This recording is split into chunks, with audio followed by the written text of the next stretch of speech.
NDA కూటమి అభ్యర్థి BJP నుంచి పోటీ చేస్తున్న రాజారావు గారికి, అలాగే అరకు ఇన్ఛార్జ్ ఇక్కడ అభ్యర్థిగా ప్రకటించినా సరే తన అభ్యర్థిత్వాన్ని చంద్రబాబు నాయుడు గారు కోరిక మేరకు మన్నించి బీజేపీ అభ్యర్థికి సమర్పించిన దునదొర గారికి, అలాగే అరకు అసెంబ్లీ కాన్స్టిట్యున్సీ ఇన్ఛార్జిగా ఉన్న జనసేన అధ్యక్షులు చిరంజీవి గారికి, వేదికపై ఉన్న ఎన్డీఏ కుటుంబ సభ్యులందరికీ, మూడు పార్టీల నుంచి పదాధికారులుగా ఉన్న వారికి, ముఖ్య కార్యకర్తలుగా ఉన్న వారికి, సీనియర్ లీడర్కి, ఇక్కడ వచ్చిన నా అక్క చెల్లెములందరికీ, ముంచుండిపై పెద్దబాయిల నుంచి వచ్చిన ప్రతి ఒక్కరికి ఎండనక ఇక్కడ నించుని ఈ మీటింగ్ లో ఏం చెప్తారు, మేము మళ్ళీ తీసుకెళ్ళి ఎక్కడ చెప్పాలి అని ఆలోచిస్తూ మీ అందరూ కూడా మద్దతు ఇచ్చిన మీ అందరికీ హృదయపూర్వకంగా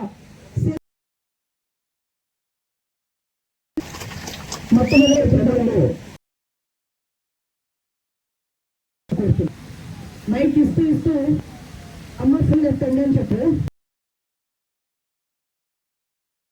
చెప్పిన తర్వాత మిగతా మొదలు పెడతాను. అరకు పార్లమెంట్, అరకు అసెంబ్లీ 5 నియోజకవర్గ 6 మండలాల్లో ఉన్న నాయకులు ఫోన్ ఎత్తితేనే రాజారావు గారి ఫోన్ జామ్ అవుతుంది. 3 మున్సిపాలిటీలు, ఇంతమంది ప్రజాప్రతినిధులు ఉన్నారు ఇక్కడ. ఖచ్చితంగా సమస్య ట్రై చేస్తాను. అలాగే మీరే ఇప్పుడు రేపు మీ ఎదురుగా నేను కూర్చొని ఫోన్లు మాట్లాడుకుంటే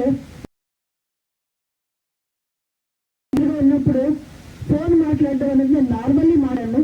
ఎప్పుడు సమయం ఉన్నా కూడా నేను మాట్లాడతాను. కానీ సమస్యలన్నిటినీ కూడా నేను ఎప్పుడు అలాగే పనిచేశాను. ఈసారి ఇంకా అవకాశం ఉంది కాబట్టి అరకులో ఆఫీస్ ఓపెన్ చేయాలని చెప్పి మేము నిర్ణయించుకోవడం జరిగింది. రిజల్ట్స్ వస్తే 5వ తారీఖుని అరకులో ఆఫీస్ ఓపెన్ చేయడానికి మేము అన్ని ప్రయత్నాలు చేస్తున్నాము. దానికి చేస్తున్నాం. రెండోది, ఈరోజు ఇచ్చిన ప్రతి ఒక్కరికి తెలుసు, దేశంలో నరేంద్ర మోదీ గారి గురించి నేను ప్రత్యేకంగా ఈరోజు మీ అందరి దగ్గర చెప్పక్కర్లేదు. 400 సీట్లు డెఫినెట్ గా నరేంద్ర మోడీ గారు గెలుస్తున్నారు. బీజేపీ ప్రభుత్వం గెలుస్తుంది. మరొక్కసారి అధికారంలోకి వస్తున్నారు మోదీ గారు అన్నది కన్ఫర్మ్డ్. కానీ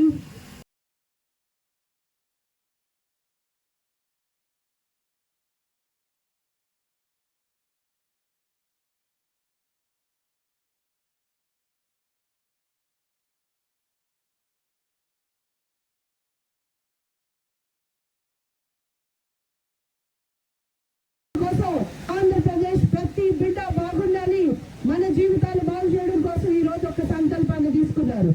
ఆ సంకల్పం ఏంటంటే ఈ రాక్షస ప్రభుత్వాన్ని పడగొట్టాలి, ఈ ప్రజా వ్యతిరేక ప్రభుత్వాన్ని పడగొట్టాలి. మన బిడ్డల జీవితాలు 20 సంవత్సరాలు వెనక్కి తీసుకెళ్లిపోయిన పరిస్థితి రోజు చూస్తున్నాం. రాష్ట్రానికి పిల్లలు చివరికి రాజధాని ఏదని చెప్పే పరిస్థితి కూడా లేకుండా చేశారు. ఉన్న బిల్డింగ్స్ అన్ని బూజులు కట్టేసి ఈ రోజు మనం చూస్తే మన రాష్ట్రంలో అంగన్వాడీ మన గిరిజన ప్రాంతంలో కూడా అంగన్వాడీకి బిల్డింగ్స్ ఉన్నాయమ్మా. వారందరూ రోడ్డెక్కారు. వారికి సరిగ్గా జీతాలు ఇవ్వరు. ఆశా వర్కర్స్ రోడ్డెక్కారు. ప్రతి ఒక్క సామాజిక వర్గం ప్రతి ఒక్కరిని కూడా మోసం చేసుకుంటూ మీకు మంచి జరిగితే ఓటు అంటున్నాడు జగన్. మీకు మంచి జరిగిందా? మరి ఓటెలా వేస్తాం మనం? కాబట్టి మనం ఒక్కటే గుర్తుపెట్టుకోవాలి, మీరు ఎవరైతే మళ్ళీ ఫ్యాన్ అని వస్తున్నారో ఆ ఫ్యాన్ కు ఓటేస్తే మళ్ళీ మనం ఫ్యాన్ కు ఉరేసుకున్నట్టే అని చెప్పాలి. అంతేనా? మన జీవితం 60 నెలలు చాలా కష్టపడ్డా ఉన్నా ఇంకా 10 రోజులే ఉంది ఎలక్షన్స్ కి. మే 13వ తారీఖున ఎలక్షన్స్ రాబోతున్నాయి. జగన్మోహన్ రెడ్డి చరిత్ర అక్కడితో ముగిసిపోతుంది. ఆయన ఇంటికి వెళ్తాడో, జైలుకి వెళ్తాడో, రీహాబిలిటేషన్ సెంటర్కి వెళ్తాడో, సైకో కదా, ట్రీట్మెంట్ తీసుకోవాలి కదా, పాపం హాస్పిటల్కి వెళ్తాడు, ఎక్కడికి వెళ్తాడో మనకు తెలియదు. కానీ మన ప్రజలు మాత్రం మనం ఒకటే చెప్దాం, hello AP, by by by by YCP. YCP వద్దు, మాకొద్దు జగన్. అంతే కదా, మాకు జగన్ వద్దు, మనకి మంచి పరిపాలన కావాలి. మనకి ఈ రోజు ఇక్కడ అరకులో ఒక విచిత్రమైన పరిస్థితి ఉంది. మిగతా చోట్లంతా కూడా ఎక్కడా కూడా ఎమ్మెల్యే ఎంపీ అభ్యర్థి ఇద్దరు కూడా చేయట్లేదు. మన అరకు ప్రాంతం